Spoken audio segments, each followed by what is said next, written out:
제가 이제 우리 성도들에게 좀 강조한 게 있는데 뭐냐면, 일하려고 하지 말아라. 교회 일을 하려고 하지 말고 말씀을 들어라, 말씀을 배우라. 이런 그 얘기 많이 하죠. 그러니까 이제 우리가 그동안에 신앙을 어떻게 배웠냐면 일 중심의 신앙을 배웠어요. 내가 아주 뭔가를 하면 신앙이 성장한다 생각하고 뭔가 하나님에게 좀 보답해 드리는 느낌이 있다고요. 보상 심리라고 할까요? 어떻게 보면 신앙이라고 하는 게 이제 포장된 믿음이라고 할까, 표현이 좀 어쩔지 모르겠는데 포장된 믿음. 그러니까 예를 들어서 뭐 금식 우리가 며칠 하고 또 금식 뭐 40일 기도하고 뭐 금식 40일 하면 우리가 저번 신앙이 굉장히 좋네. 그렇게 할 수 있잖아요. 물론 금식 40일 쉽지 않는 일이지만은 금식 40일이 중요한 건 아니에요. 하루를 하더라도 주님이 기뻐하실 만한 금식을 해야 되고, 그렇죠? 40일을 금식을 해도 내 의가 드러나는 금식을 하게 되면 그건 하나님과 관계가 없어요. 제가 가끔 그 얘기 했는데 어떤 부흥사 목사님들 가운데 내가 금식 몇 번 했어 라고 하는 이력서를 이렇게 쓰거든요.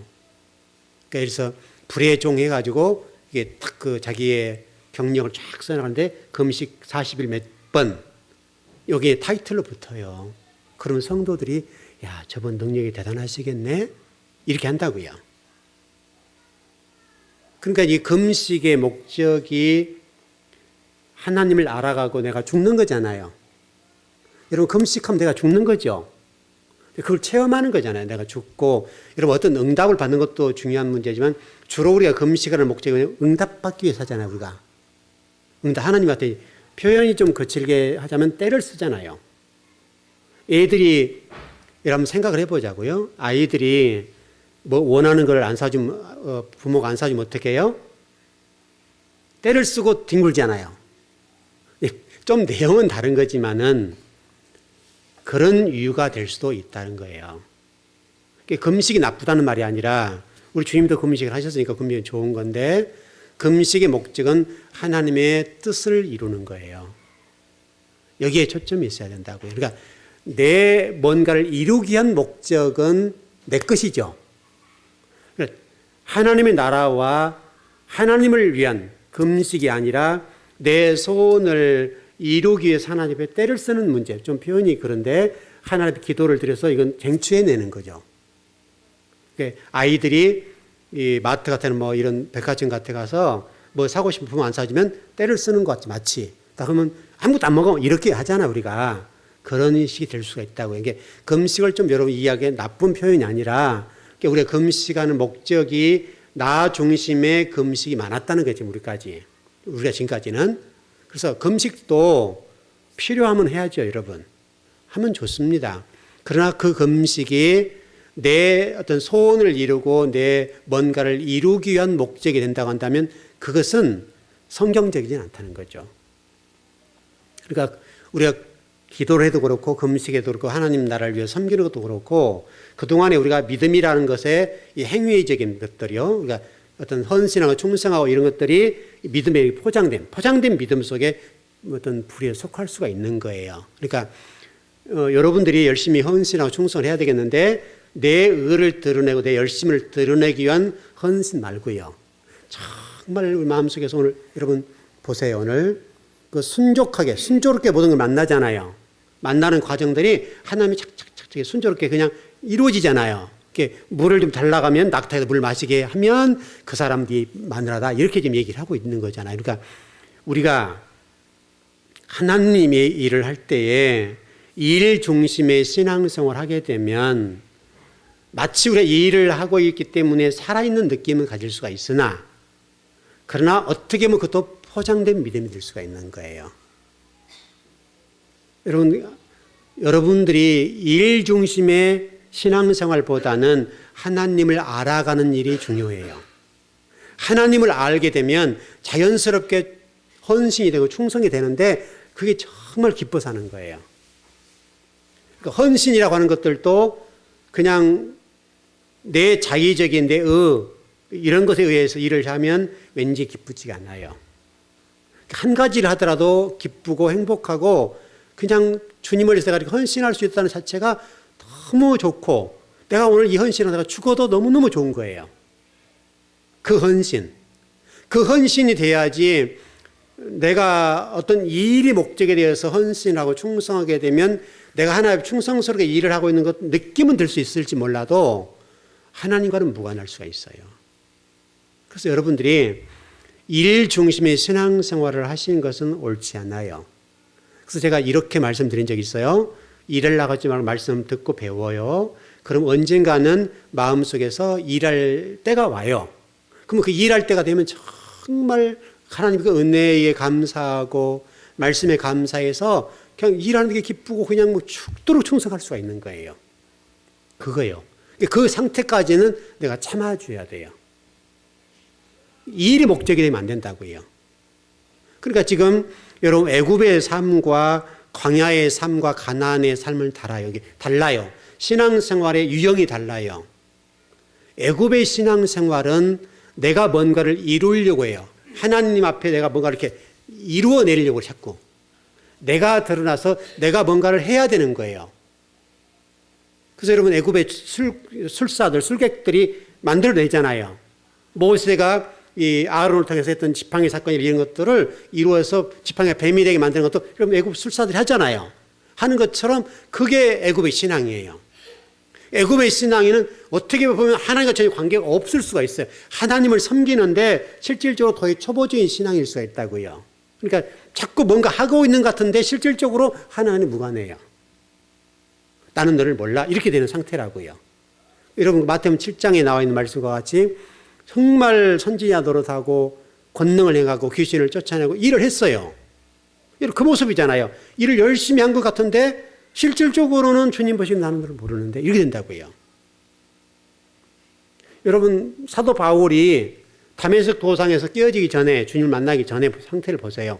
그분이 누구를 위해서 일을 했어요? 하나님을 위해서 일을 했다고요. 여러분 우리 이걸 놓치면 안 돼요. 그러니까 바울은 바울이 되기 이전에 그의 신앙생활은 애굽의 신앙이에요. 얼마나 열심히 했는지 몰라요. 열심히 특심했다 그러잖아요. 열심히 특심하니까 그게 무슨 얘기냐면 자기의 생각이 들어가는 거죠. 자기 주관적인 신앙을 가지고 자기의 능력을 발휘하고 자기의 어떤 실력을 발휘하고 이런 것들이 이 바울의 모습 속에서 드러난단 말이죠. 근데 지금 여러분 한국교회 성도들의 신앙의 유형의 어떤 스타일이 바로 그런 것과 똑같아요. 살아있는 것 같아요. 여러분 그 사대교회를 향해서 주님께서 뭐라고 말씀하셨어요? 살아있는 것 같으나 어떻다고요? 실상은 죽었다. 여러분 사대교회가 얼마나 열심히 했냐고요. 여러분 사대교회 성도들이 얼마나 열심히 했는지 몰라요. 여러분 초대교회라는 상황을 이해하시면 간단해요. 그때는 여러분 죽느냐 사는 문제냐, 죽느냐 사느냐 문제거든요. 그런 상황 속에서 충성했던 교회가 정말 모든 사람이 봐도 사대교회는 살아있는 교회, 교회가 저렇게 훌륭하고 저렇게 성도 열심히 하고 성도들이 저렇게 기도도 많이 하고 저렇게 전도도 많이 하고 또 성도 많이 모이고 성도가 들썩들썩하고 성령이 충만하게 보이고 사대교회가 살아있다고요. 여러분. 근데 주님께서는 준엄하게 명령하셨어요. 말씀하셨어요. 너희들이 보기에 사대교회가 살아있는 것처럼 보이지 내가 보기에는 죽은 교회야. 여러분 이게 지금 이 시대를 향한 우리에게 주님이 들려주신 음성이에요. 그건 사대교회를 향해 말씀하신 건데 실상은 지금 우리 교회들이 살아있는 것처럼 보인다고요. 그래서 어느 교회에서 무슨 비전 캠프하고 무슨 전도 집회하고 부흥회하고 하면 다 그 프로그램들 따라가요. 그럼 강사 모셔서 성도들이 그 전에 준비 기도 열심히 하고 금식하고 그래서 집회가 되어지는데 얼마나 뜨거워진지 몰라요. 여러분 은혜 받을 모인 분들 아니에요? 은혜 받을 모인 분들 금식하고 준비하고 기도로 무장에 모였으니까 얼마나 뜨겁겠어요. 그런데요, 그분들이 그 부흥회 끝나고 나서 신앙이 성장하냐 이거예요. 성숙해지냐 이거예요. 며칠 지나면 똑같아요. 여러분 금식을 해보시면 알다시피 여러분 금식 며칠 하면 우리 죽잖아요. 이렇게 힘도 없고 그냥 아무것도 없고 그냥 오직 밥 한 끼 먹었으면 좋겠다. 그리고 그냥 기운도 없고 이게 쫙 그냥 빠지죠. 여러분 그랬다가 그 죽 한 숟갈 먹는 순간부터 어떻게 돼요? 금방 살아나요. 그러니까 우리가 죽는다고 하는 것이 그렇게 간단한 문제가 아니에요. 그러니까 여러분이 정말 제가 늘 말씀드렸던 것처럼 정말 교회에서는 말씀을 먹는 일에 집중하셔야 돼요. 하나님을 알아가는 일에 집중하셔야 된다고요. 그래서 일 중심의 신앙인이 아니라 하나님 중심적으로 신앙생활을 하셔야 돼요. 그렇게 되면 어느 날인가 주님께서 우리 감동을 주셔서 정말 죽도록 헌신할 수 있는 기회를 주세요. 그때 정말 생명을 걸고 헌신하고 충성하면 돼요. 단 한 번을 헌신하고 충성하더라도 그렇게 하는 게 내 의와 내 열심으로 헌신하고 충성하는 것이 아니라 성령의 감동함이 있어서 그냥 견딜 수가 없는 상태. 그래서 여러분 주일학교 교사들 같은 경우 우리 주일학교 교회가 부흥되고 있잖아요. 그렇죠? 그런데 여러분 이제 그런 거죠. 내가 이 조그마한 헌신을 하는데 이 아이들의 미래를 생각해 보니 너무 귀하고 저 한국교회 기동이들과 생각이 너무나 감동스럽다. 참이 안 온다. 그리고 저 아이들 보면 내가 한 영으로 전도를 하고 저 영혼들의 진리 말씀을 제대로 잘 먹여야 되겠구나. 막 감동이 오는 거예요. 더 열심히 준비하고 기도하면서 하나님 이 아이들 어떻게 말씀을 먹일까요? 하나님 감동을 주세요. 은혜를 주세요. 그래서 그렇게 기도하고 와서 이 일을 탁 보고 가르치는데 막 성령의 은혜와 능력이 나타나고 이 아이들이 막 변화가 일어나고 말씀을 듣는 순간 애들이 막 능력이 임하는 거죠. 예를 들어서.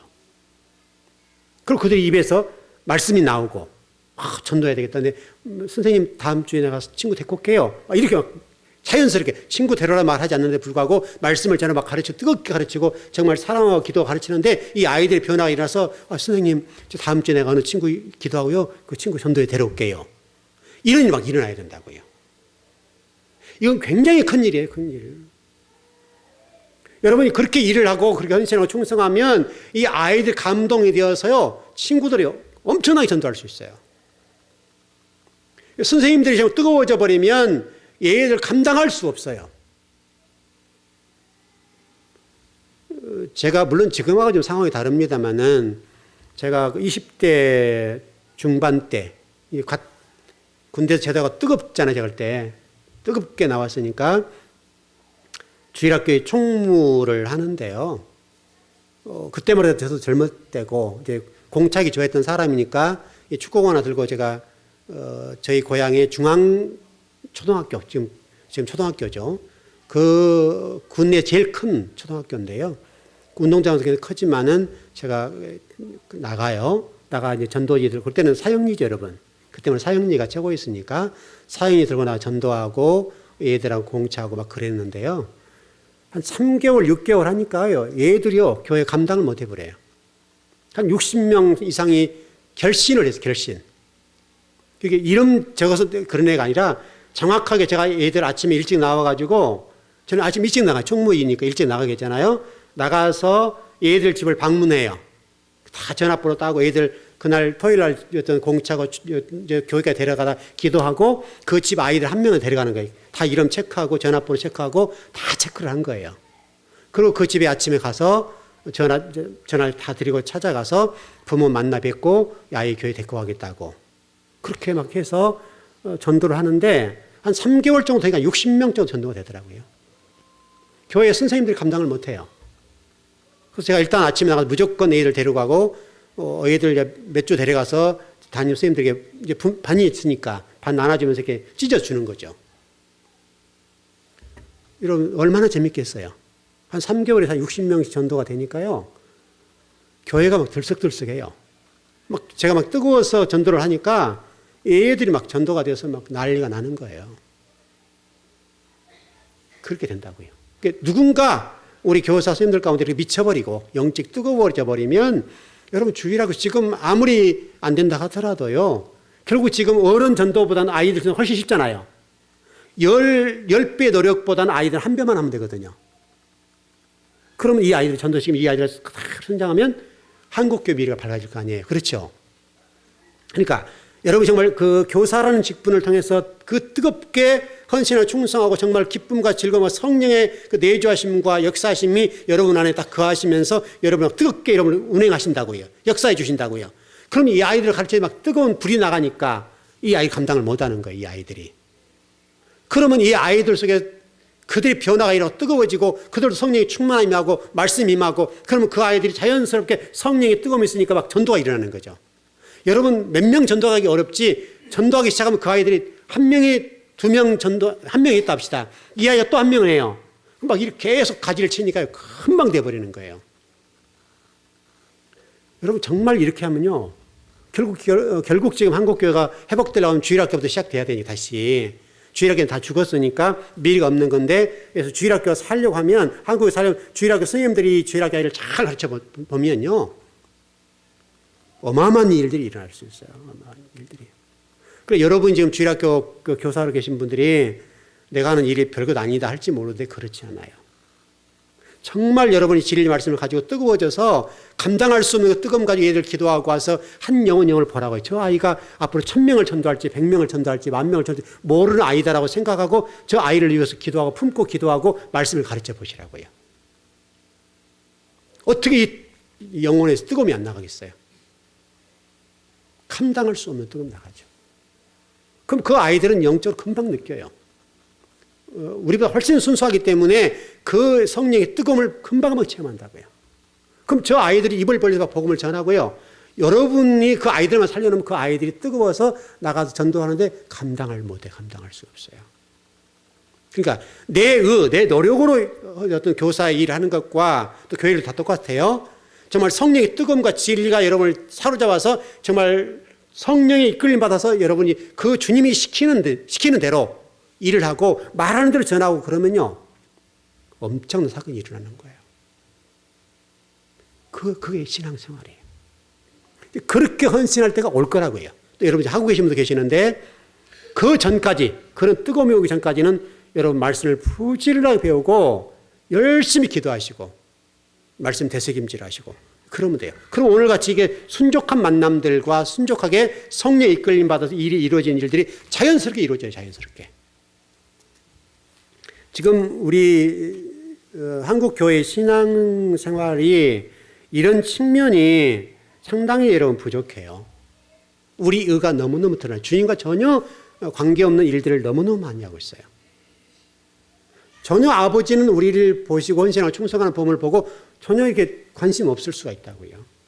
왜? 하나님과 무관하게 우리가 열심히 할 수 있으니까요. 열심이 중요한 게 아니에요. 하나님은 여러분들에게 그런 열심을 원하지 않으세요. 정말 성령의 뜨거움과 성령의 조명하심과 성령의 여러분 운행해서 성령의 여러분들 시키는 대로 하는 열심, 그걸 원하신다고요. 그렇게 되기까지는 여러분 애굽을 벗어나지 않으면 안 돼요. 애굽적인 신앙으로는 여러분 홍해를 못 건너요. 여러분 애굽에 있었던 이스라엘 백성과 애굽 사람들 가운데 60만 명만 착출됐다는 사실을 놓치면 안 돼요. 그게 안에 이스라엘 백성도 있고 애굽 사람도 있었잖아요, 여러분. 애굽과 이스라엘 사람들 고센 지역에 있던 사람과 애굽에 있는 전역에 있는 사람들 가운데 60만이 착출돼 나갔어요. 인원은 굉장히 많았겠지만 그 애굽에서 정말 모세를 통해서 말씀하신 말씀을 깨닫고 듣고 또 특별히 10가지 재앙, 이 재앙을 통해서 예수 그리스도를 소개했다고 그랬잖아요. 예수 그리스도를 10가지 재앙을 통해서 소개를 하니까 그 가운데 깨어지는 거예요.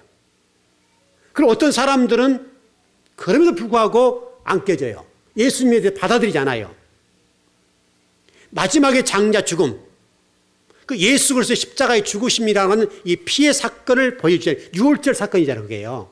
그 보여줄 때에 애굽 사람과 고센 지역에 있던 이 이스라엘 사람들 가운데 60만이라는 사람들이 그 하나님의 운행하심, 또 예수 그리스도의 그 복음, 참 진리를 만나버리니까 그들 가운데 바로의 그 서슬퍼렇고 당시 전 세계를 지배했던 그 애굽이라고 하는 그 바로 왕의 칼날을 피해서 도망오잖아요.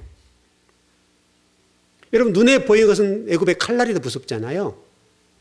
하나님은 안 보이니까. 그런데 60만 명이 착투를 지어서 여러분 애굽을 나온단 말이죠. 여러분 그 애굽이라는 것은 바로 그 애굽적인 그 힘과 내 노력과 내 자아, 이것들을 깨어진 사람들이 홍해를 건너요. 그 사람들만 애굽을 건너서 애굽을 떠나서 광야로 가는 거예요. 광야 간 사람들은 대단한 사람들이에요, 여러분. 여러분 광야 가서 철저히 훈련을 받는데요. 이 애굽과 이 삶의 질과 가치관과 신앙의 질이 달라요. 애굽은 내가 아는 문제예요. 여러분 이스라엘 백성들 광야의 사건을 보시면 제가 일전에 좀 소개를 해드렸지만은 이스라엘 백성들이 광야에 나와서, 다시 말하면 히브리인들이 광야에 나와서 한 일이 아무것도 없어요. 그래서 예수님께서 뭐라고 말씀하셨는가 하면 내가 섬김을 받으러 온 것이 아니라 내가 너희를 섬기러 왔다. 그 말이 그 말이에요. 우리는 자꾸 하나님을 내가 섬긴다고 생각해요. 우리가 하나님을 섬길 수 없어요. 그런 실력이 안 돼요. 하나님을 우리를 섬겨주셔요. 이게 굉장한 거예요. 이렇게 굉장한 거예요. 하나님이 여러분을 섬겨주신다니까요. 여러분 그 광야에서 이스라엘 백성들 또 이 히브리인들에 대해서 만나와 메추라기, 물, 이 모든 것들, 여러분 신발이 부러뜨지 않고 옷이 찢어지지 않고 헤어지지 않고 그 모든 사건들을 다 이루신 분이 우리 아버지예요. 이스라엘 백성이 한 일은 아무것도 없어요. 만나와 떡을 메추라기를 적절하게. 여러분 성경을 잘 보시면 나중에 얘가 산상수훈할 때 구체적으로 그 부분을 설명을 좀 드릴 텐데요. 여러분 그 6일째 되는 날을 생각해 보세요. 6일째 되는 날은 이틀분이죠. 근데 여러분 그 가운데도 많은 사람들이 뭐 하루분도 마찬가지고 이틀분도 마찬가지입니다만은 어떤 사람들은 자신들이 하나님이 원하는 양보다 더 많이 가졌죠, 여러분. 근데 어떻게 됐어, 결과는요? 그 만나 매출하기의 문제에 대해서 성경이 뭐라고 증언하고 있어요? 더 가져갔어. 사람이라는 심리가 그렇잖아요. 왠지 모르게 하나님이 내일은 안 주실 것 같은 그런 불안함이 있단 말이에요, 우리에게. 그래서 많은 사람들이 오늘의 분량, 자기가 필요한 분량 외에 과다하게 가져간다고요. 근데 성경은 이 부분에서 명확하게 설명했어요. 다 벌레가 났어요. 썩어버리고 벌레가 났다고요. 그러나 여러분 이틀분, 6일째 되는 날 이틀분을 가졌을 때는 썩지 않았다고요. 이 성경이 굉장한 메시지를 전하는 거예요. 우리가 그래요, 우리가. 그런 모습이 우리 속에 있다고요. 우리는 바로 그 광야에서 했던 그 이스라엘 백성들의 모습과 같이 우리도 하나님을 섬길 때 그런 모습이 너무너무 많은 거예요. 구체적인 것은 저 산상수훈할 때 하나 풀어드리겠습니다. 어떻든 우리가 지금 아브람 얘기를 좀 정리하고 마지막에 좀 정리해 가는데 어떻든 지금 제가 아브람과 뭐 이상 야곱의 얘기를 다 할 수는 없으니까 이거 하려고 하면 지금 우리가 24장 나가니까 이거 2, 3년 해도 다 못 끝날 거예요.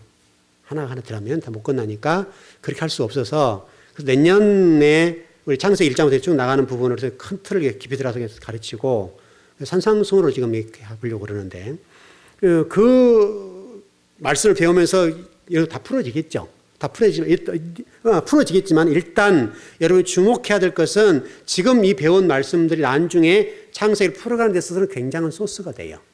우리에게 좋은 자료를 제공한다고요. 그것을 먼저 배우는 거예요. 조금씩이나마.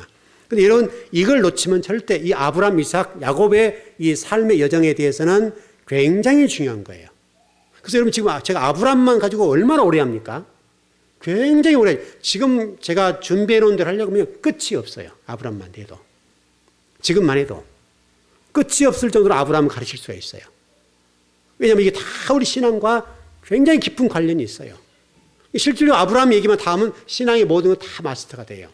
그게 얼마나 많겠어요, 그러니까. 그렇게 다 할 수가 없어요. 그러니까 중요한 것은 아브람 통해 말씀하신 것은 우리의 옛 자아, 옛 신앙관들, 옛 자아, 옛 신앙관까지도, 옛 신앙관, 이것까지도 죽어야 돼요. 이것까지도 십자가의 못을 박아야 돼요.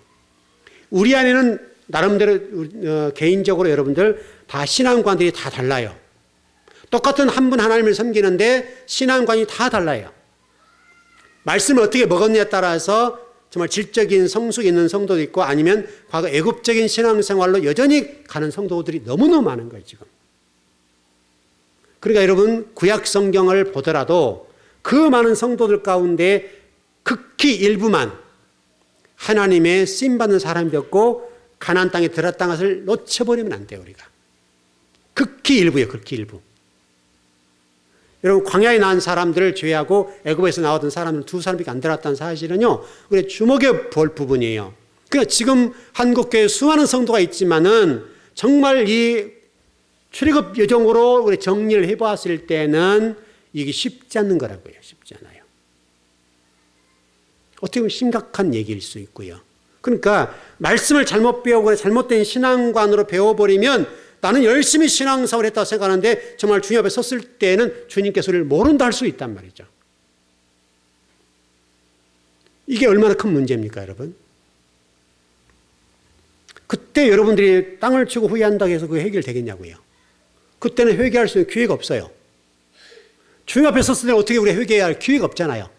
이미 가지고 온 결과를 가지고 볼 거니까. 물론 정말 여러분이 애굽에서 광야를 거쳐 가나안 땅 들어가 버리면 현재 여러분 삶 속에 천국을 경험하고 가나안 땅 들어가면 주님 앞에 가서 심판이 없어요. 그게 얼마나 이게 복이냐고요.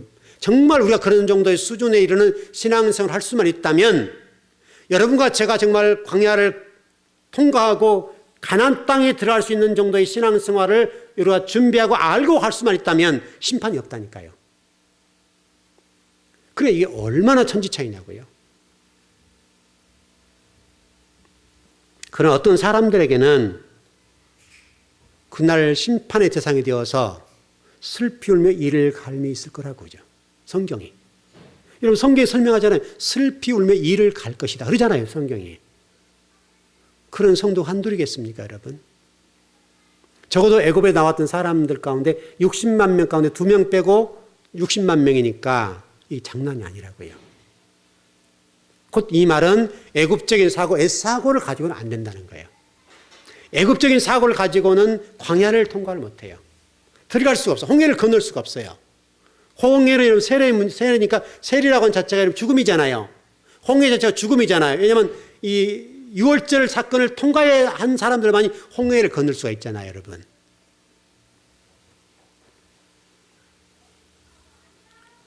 여러분 삶 속에 우리 주님만이 주인이었으면 좋겠습니다.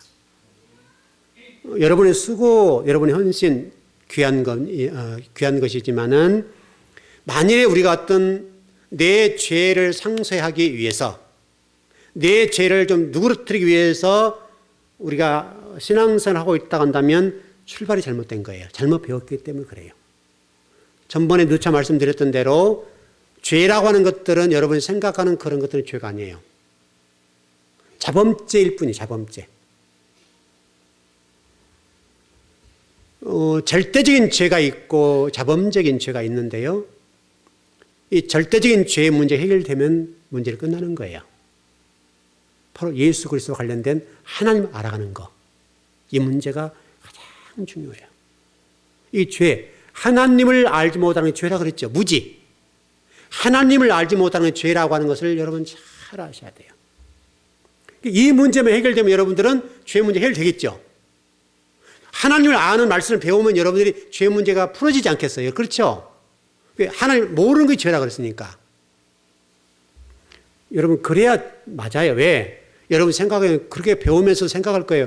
근데 목사님 우리 세상 사람들한테 기독교 욕을 많이 얻어먹는데 참 이게 뭐가 어떻게 됩니까? 이렇게 물을 수도 있겠고 또 세상 사람 세상에 빛과 소금의 걸 감당했는데 목사님 그 말씀은 또 뭐예요? 이렇게 할 수도 있겠고 여러분 그럴 수 있잖아요. 여러분.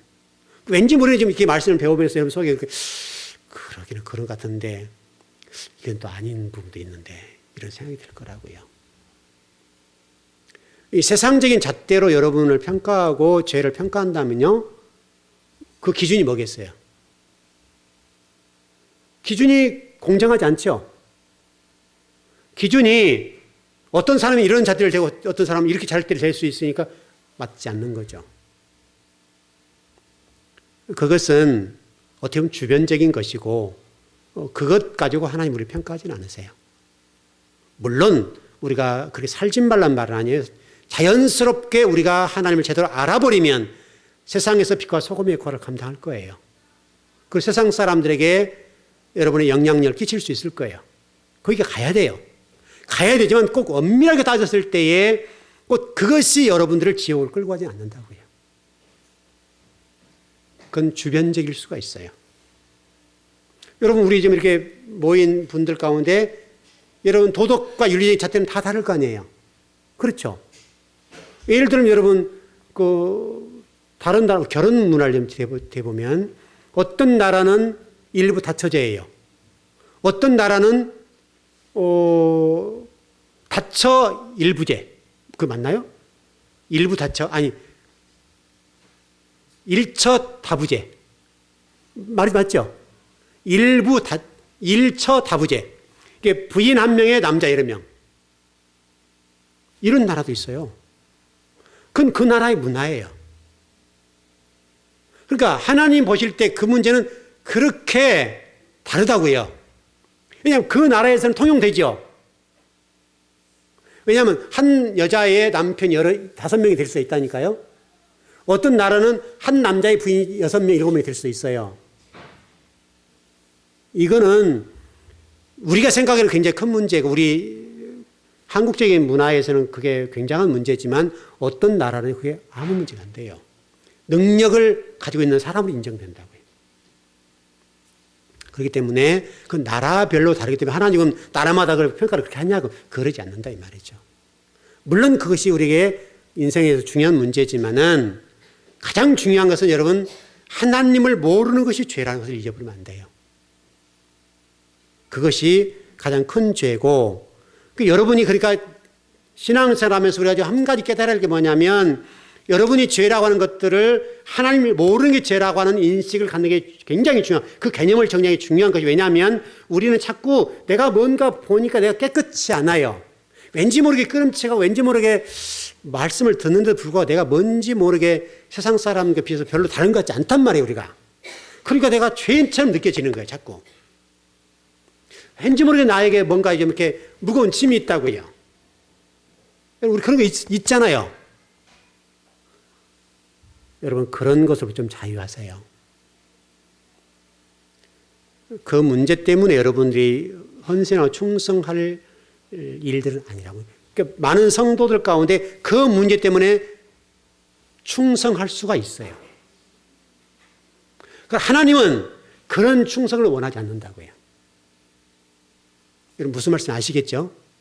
여러분 충성하지 말라는 말이 아니에요. 충성하셔야 되겠는데 그런 관점에서 충성은 하나님과 무관하다고요. 내가 죄인이기 때문에 내가 왠지 모르게 우리 그 산상수훈에 마음이 청결한 자는 복이 있나 이렇게 돼 있죠 여러분. 여러분 마음이 청결하다는 말이 뭐예요 여러분? 마음이 청결하다는 말이 뭔 말이에요? 여러분 아는 대로 그냥. 여러분 과거 배웠던 게 어떤 거 어떻게 배웠어요? 마음이 청결하다. 그 뭐예요? 전혀 안 들어보셨나요, 그거? 이게 우리가 마음이 청결하다는 말은 무슨 얘기냐면 내 마음이 깨끗했으면 좋겠다. 그런 얘기 아니에요, 여러분? 그렇죠? 이제 그런 심리가 우리에게 있기 때문에 그 보상 심리로 헌신할 수가 있다고요. 왜? 내 마음이 왠지 모르게 깨끗지 않거든요. 그래서 주님 앞에 볼 때 부끄럽기 때문에 혹시라도 주님이 그것 보시고 나 구원에 안 주면 어떡할까라고 하는 불안함이 있다고 우리에게. 과연 그럼 우리가 청결할 수가 있나요? 정말 그 산상수훈에 말씀하는 마음이 청결한 자는 복이 있다 했을 때 그 청결함이라고 하는 것이 우리 쪽에서의 청결함이냐 이거예요.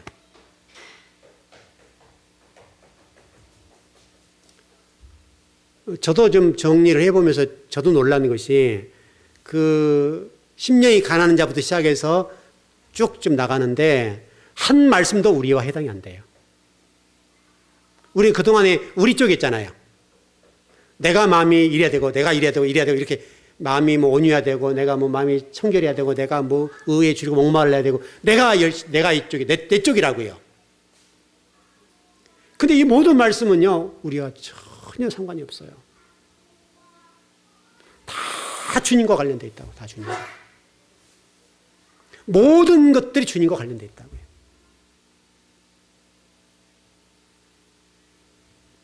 여러분 그런 측면에 좀 자유하시길 바라요.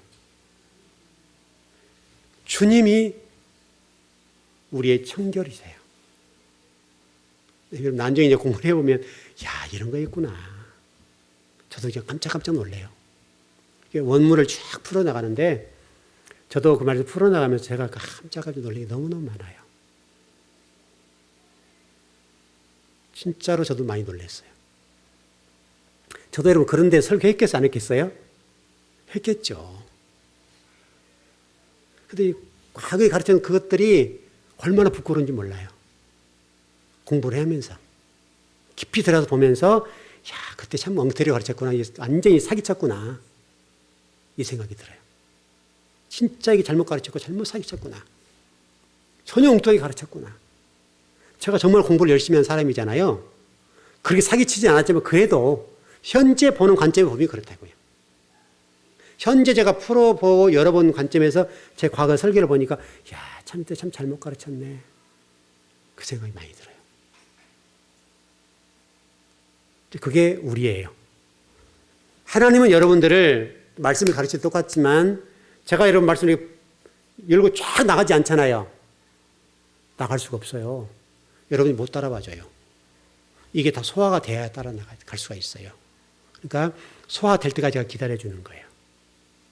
왜 제가 성탄주의를 좀 설명을 드리겠는데 왜냐하면 저만 막 나가면 여러분이 절대 못 따라와요. 여러분이 소화되고 이해될 때까지 제가 기다렸다가 또 나가고 한 발짝 또 나가고 한 발짝 또 나가고 이렇게 하잖아요. 여러분 그거 느끼셔야 돼요. 막 나가지 않아요. 나가서는 안 돼요. 하나 어떤 큰 틀을 정해놓고 설명하고 여러분이 어느 정도 이해한가 보고 또 따라온가 보고 그리고 또 하나 열어주고 이렇게 간다고요. 저에게도 하나님 똑같았던 것 같아요. 제게도 공부하는 시간에 대비해서 산상수를 풀어주시는데 과거 제 산상순에 관해서 설교했던 그런 유학을 좀 다르게 풀어주시는 거예요. 하나님도 저의 수준에 맞게 조금씩 열어주시는 거예요.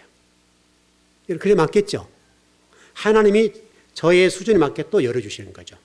여러분도 그 수준에 맞게 열어주시는 거죠. 여러분이 따라오고 또 풀어주고 좀 제가 또 설명하고 좀 나가고 또 풀어주고 계속 이런 식으로 가는 거죠. 좀 정리를 해보겠습니다. 여러분이 혹시라도 여러분 열심히 하지 못하고 왠지 모르게 내가 죄인처럼 느껴지고 왠지 모르게 내가 좀 마음 깨끗하지 못하고 왠지 모르게 주님 앞에 내가 부끄럽다고 생각되는 그것도 있잖아요. 여러분 그것 때문에 여러분들이 무겁지 않았으면 좋겠어요. 여러분 그것 때문에 주님이 십자가를 지셨어요. 아셨죠? 그거 다 여러분을 제가 이렇게 보면 돼요. 여러분 지금 마이크 보이죠? 이렇게 보면 보여요? 안 보여요? 안 보여요. 우리의 모습은 이게 있죠? 주님이 보혈로 가려주세요. 보혈로 가려주시기 때문에 우리 죄를 안 보세요. 자, 일전에 여러분 신부 얘기를 할 때 이런 설명을 했던 적이 나요? 신부들이 왜 드레스를 입냐? 그랬죠? 기억나나요? 왜 입는다 그랬어요? 왜 입는다 그랬죠? 왜 드레스를 입어요? 이 여성들이. 하필 왜 드레스를 입냐고. 이게 정장 입을 수 있잖아요. 네? 그렇죠. 남자를 감싸라고. 남자는 왜냐면 왜 감싸야 돼요? 남자들은 어리거든요. 남자들은 언제나 철부지예요. 그리고 남자를 감싸줘야 되는 거예요. 하나님이 우리를 그렇게 하신다고요. 하나님이 우리의 죄를 이렇게 예수님 우리를 가려주시고 안 보세요. 못 보세요. 누구 때문에? 예수 그리스도 때문에. 그 예수 그리스도의 그 보혈의 피가 우리를 이렇게 가려주셔요. 이 십자가를 통해서만 우리를 보시는 거예요. 여러분 그거 잊어버리면 안 돼요. 십자가를 통해서 저와 여러분을 보세요. 예수 그리스도를 통해서 우리를 보세요. 그럼 예수님은 죄가 있으세요, 없으세요? 없으시잖아요. 예수님을 통해서 우리를 보기 때문에 우리의 죄가 없다 해주는 거예요. 그래서 우리가 구원받는 거예요, 여러분. 여러분의 의 때문에 구원받는 거 아니에요. 우리가 그것을 절대로 잊지 않았으면 좋겠어요. 여러분, 누군가 권사님, 집사님 천국 갈 수 있어요? 혹시 물어보시거든. 예. 확신하죠? 그러면 누군가 그렇게 권사님 죄가 있잖아. 이렇게 물을 거라고 또. 쿡질 이단이나 이런 사람들 와서 언제 그러면 구원받았어요? 언제 거듭나서 물어본다고. 자꾸 꼬치꼬치 이상하게 물어본다고요. 우리를 너무 낚싯바늘 거는 거죠. 동요되지 않길 바라요. 주님이 우리를 가려주세요. 답이 끝났죠? 그 사람들은 잘못된 교회를 가지고 와가지고 우리를 옥죄한다고요. 여러분, 정말 우리 모두가 성령의 내주하심을 성령의 역사와 성령의 일하심에 따라서 여러분이 기도하고 헌신하고 충성해서 여러분을 통해서 많은 열매가 나타났으면 좋겠습니다. 네, 기도하겠습니다.